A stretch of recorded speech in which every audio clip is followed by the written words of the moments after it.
Merci, cher modérateur, de nous avoir donné la parole. Je tiens à remercier aussi la SO pour permettre de présenter cette étude, et notamment Monsieur Laurent Pidors. C'est une étude assez particulière sur les coûts médicaux directs de la prise en charge des fractures des membres à Madagascar. Comme on sait tous, les fractures causent de majeure mortalité et de morbidité à l'échelle mondiale. En 2019, 78 millions de nouvelles fractures ont été retrouvées. Ça a des impacts économiques doubles, notamment directs par la consommation de ressources de soins et indirects par la perte de productivité. En France, plus de 580 000 actes par an de traumatologie ont été recensés avec 276 000 ostéosynthèses.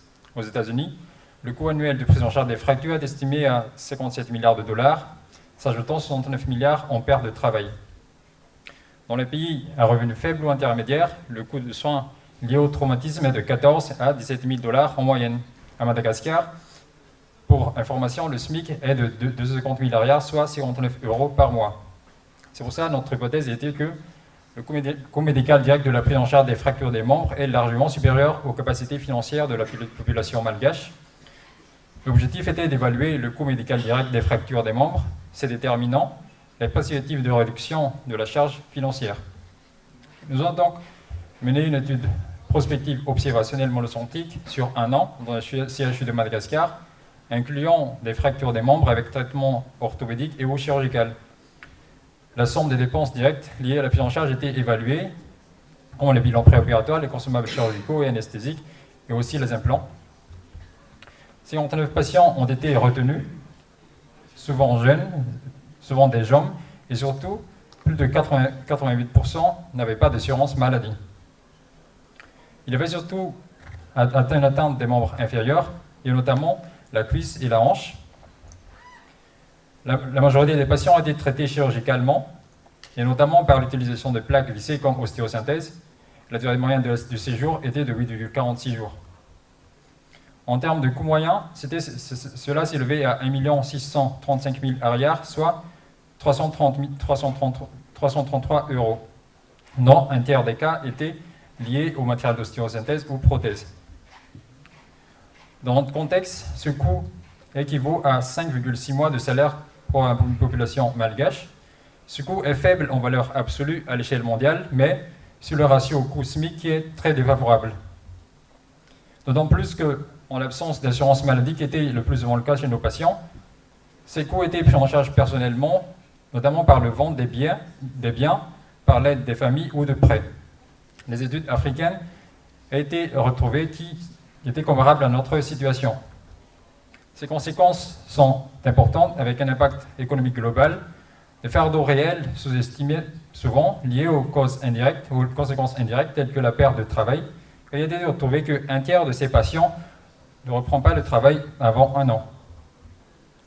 Le déterminant de ce coût est notamment en premier les implants qui représentaient un tiers du coût, notamment lié à l'importance du coût par l'importation et aussi par le faible volume d'achat dans notre contexte.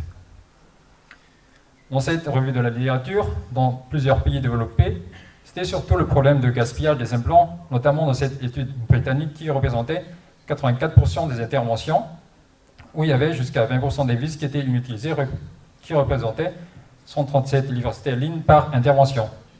Contrairement aux pays à faible revenu, le problème était surtout l'accessibilité limitée et le prix unitaire qui était élevé. Des solutions sont actuellement proposées telles que l'achat divers des implants mis en disposition par l'hôpital puis remboursés par le patient, des kits d'urgence pris en charge par le gouvernement pour des soins initiaux et qui étaient insuffisants aussi à long terme, des missions humanitaires qui étaient des alternatives pour fournir ces implants, mais toujours limitées parce que c'était ponctuel, et ça pose la question de création de dépendance vis-à-vis de l'extérieur. Des perspectives sont en cours, telles que le partenariat avec des fournisseurs d'implants, qui permettra de diminuer le coût, un investissement spécifique dans la traumatologie, un accord de redistribution des implants non utilisés, et aussi la création d'emplois de façon générale et la couverture de santé plus complète. Pour conclure, le coût de la prise en charge des fractures des membres est estimé à 6 mois de salaire minimum chez les Malgaches. Le principal source de dépenses, c'était les implants. Ça a des impacts économiques souvent importantes, notamment personnelles, familiales, mais aussi nationales, d'où l'accès aux implants et le développement des mécanismes de protection financière doit être la prioritaire. Sur ce, merci de votre aimable attention.